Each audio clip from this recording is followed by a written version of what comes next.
Hello everyone and welcome back to the channel. आज इस video में मैं आप लोगों के साथ सिलेबस डिस्कस करूंगी। जो भी हमारे नीट 2026 का सिलेबस है उसके बारे में हम देखेंगे, क्योंकि अब आपके पास लगभग 54 to 55 डेज़ आपके पास बचे हुए हैं। इन डेज़ में इम्पॉर्टेंट है कि आप लोग एक बार सिलेबस पे जाकर के देखो। अपने सिलेबस अपने आप से तो कंप्लीट कर लिया, लेकिन एक बार जाकर के विज़िट करो, इस पीडीएफ को खोलो और चेक करो कि कौन कौन से टॉपिक्स आपके नहीं हुए हैं अभी तक। हो सकता है कोई ना कोई टॉपिक आपका छूट गया होगा, उसको मार्क करो और फटाफट से उसको भी कंप्लीट करने की कोशिश करो, ठीक है। साथ ही साथ इस वीडियो में आपको बताऊंगी कि बायो की जो एनसीईआरटी है उसमें बहुत सारे टॉपिक्स ऐसे हैं जो नहीं दिए हुए हैं, लेकिन जो हमारा सिलेबस है नीट का उसमें वो टॉपिक्स इंक्लूडेड हैं, तो वो टॉपिक्स भी आपको ध्यान से कवर करने हैं। पहले तो मैं बोलूँगी फिजिक्स केमिस्ट्री का आप लोग देख लो कि कौन कौन से टॉपिक्स आपने कर लिए हैं और कौन कौन से टॉपिक्स आपके बचते हैं अभी, ठीक है। चलो बायो से स्टार्ट करते हैं हम लोग। देखो बायो में जो आपका फर्स्ट चैप्टर है diversity in the living world, तो उसमें व्हाट इज़ लिविंग जो है वो आपको नहीं दिया हुआ है।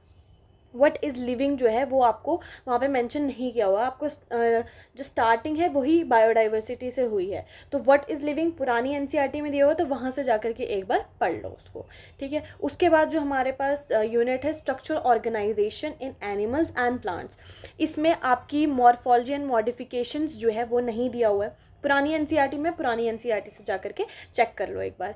देन टिश्यूज़ में आपको सिंपल टिश्यू और परमानेंट टिश्यूज़ न्यू एनसीईआरटी में नहीं है, ठीक है। तो पुरानी एनसीईआरटी में जाओ, एक बार पीडीएफ खोलो उसकी, गूगल पे आपको पीडीएफ मिल जाएगी उसकी। इफ़ यू वांट तो मैं यहाँ भी शेयर कर दूँगी उसकी पीडीएफ, ठीक है। तो पुरानी एनसीईआरटी खोलो और इसमें सिंपल और परमानेंट इश्यूज़ जा करके पढ़ लो।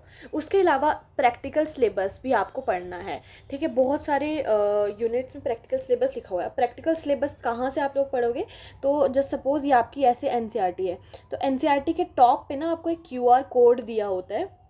जब आप उसको स्कैन करोगे तो आपको प्रैक्टिकल सिलेबस वहाँ से मिल जाएगा, तो उसको एक बार पढ़ लो। उसके अलावा जो फैमिलीज़ हैं, जैसे ये सारी न्यू एडेड फैमिलीज़ हैं, मालवेसी, क्रूशिएसी, लेग्यूमिनेसी, कंपोजिटे एंड ग्रामीने, तो ये सारी फैमिलीज़ आपको पढ़नी पड़ेंगी, ठीक है। यूट्यूब पे लेक्चर देखो या फिर आप लोग गूगल से निकालो, चैट जीपीटी से निकालो, लेकिन इनके बारे में पढ़ कर जाओ एक बार, ठीक है। अच्छा, उसके बाद उसके बाद फ्रॉग के बारे में तो आपको पढ़ना ही है, ठीक है। अब नेक्स्ट आप देखो अपना ह्यूमन फिजियोलॉजी पे आ जाओ। तो ह्यूमन फिजियोलॉजी में जो लोकोमोशन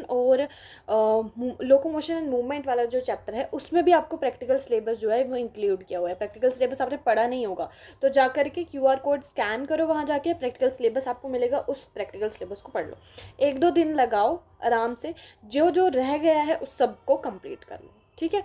देन नेक्स्ट आप आ जाओ बायोलॉजी एंड ह्यूमन वेलफेयर वाले चैप्टर में। इसमें आपके जो एडिड टॉपिक्स हैं that is dengue and chikungunya. ना ही ये न्यू एनसीईआरटी में, ना ही पुरानी एनसीईआरटी में। तो गूगल पे, चैट जीपीटी में जाकर के सर्च करो इसके बारे में और एक बार नोट्स बना लो, ताकि आपको रिवाइज करते रहो उसको, ठीक है। भूलना नहीं है, क्योंकि चिकन और गुनिया और डेंगू से सवाल आते हैं। फिर आता है इकोलॉजी एंड इन्वायरमेंट में आपको एक न्यू चीज़ दी हुई है that is red data book. तो रेड डाटा बुक के बारे में आपको पढ़ना है, ठीक है। तो ये थे कुछ टॉपिक्स, जो टॉपिक्स आपकी न्यू एनसीईआरटी में नहीं दिए हुए हैं, ठीक है। तो आपको क्या करना है, पुरानी एनसीईआरटी डाउनलोड करो, उस पुरानी एनसीईआरटी में जो जो टॉपिक्स हैं वो वहाँ से पढ़ लो, और जो टॉपिक्स पुरानी एनसीईआरटी में भी नहीं हैं वो आप लोग चैट जीपीटी से कंसल्ट कर लो या फिर गूगल से कंसल्ट करके पढ़ लो उनको। एक बार नोट्स बना लो अच्छे से, ताकि फिर बाद में दिक्कत ना आए। फिर एंड टाइम पे फिर बंदा वो हो जाता है कि हाँ अब मैंने ये रह गया, मेरा ये रह गया। तो अभी आपके पास टाइम है, यू हैव 55 डेज़ 54 डेज़, तो उनको कंप्लीट कर लो। 1-2 दिन लगाओ आराम से। फिजिक्स केमिस्ट्री बायो जितना भी आपका बच गया है, जो जो टॉपिक्स रह गए हैं कि सिलेबस में इंक्लूडेड हैं लेकिन आपने कवर नहीं किए हुए, तो उनको फटाफट से जा करके कवर कर लो, ठीक है। So that's all for this video. Thank you and stay tuned for the next video.